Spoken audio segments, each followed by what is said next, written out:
meets Anatii. Anatii grew up really popular in and around East London and his hometown at Bishop because he was really good with cameras and also directing music videos, but his real passion was making music, and he did this in 2009, finally co-producing a song for El Tido. El Tido was buzzing in 2009. He was up there with one of the biggest, most popular artists in the game. So this was a feat for Anatii. Another bigger accomplishment was him co-producing one of the tracks for the Confederation Cup, which was in South Africa that year in 2009. So Anatii was like, you know what? I have the capabilities to take over in this game.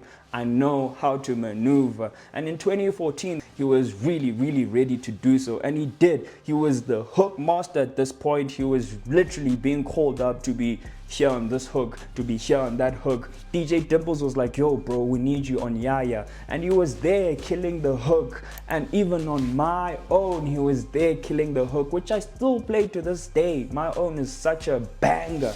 And then he was equipped enough and his momentum was growing enough for him to be recognized by DJ Khaled and made a song with him called Bananas. And then afterward, Khaled walks in and he's like, yo, what's up? By the start of 2015, Anatii feels like the new man, and he drops a song with Supermega called The Saga, which is a great song and does very well for the both, winning Best Collab and Best Music at the South African Hip Hop Awards for him, and simultaneously also working with the rival of aka Casper Nyovest, making the song Ghetto, which had DJ Drama on the song.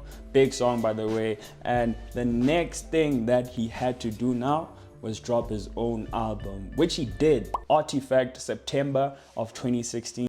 The beat is 150, nigga better sell a kidney. Anatii was in his bag, but still felt like he could push it further. So he went on to shed 65 kgs from his body. I mean, it took me about 3 years to shed, 65 kilograms, wasn't like overnight, In 2017, Anatii drops Be Careful What You Wish For, that features aka, it's a joint album that I still listen to till this day. And then the following year, he continues his momentum by dropping Iyeza, his best ever work in my opinion, probably in yours as well. And it does really well for him. It solidifies him as an artist to watch out for. And he also says that this was his quickest work to actually produce. How long did it take to work on the project?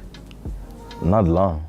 Really? It's the quickest project I've ever worked on. And it became his best work too, placing him in the 30 under 30 Forbes Africa list. And then after all this momentum, bro decides to take a break from the game. I don't want to have a conversation about, so where have you been for the last 4 years? Anatii would come back in the game in 2019 briefly, featuring on Beyonce's album. And then in 2022, a couple of years later after 2019, he fully intentionally comes back by making a song with Look At Ups and also announcing his album that will be sold through NFTs called Electronical Bushman. That wasn't really received well because NFTs, where are NFTs right now in this day and age? They are nowhere, they're not existing. So the NFT whole situation, it kind of had people like, how are we gonna listen to this album? Should we listen to this album?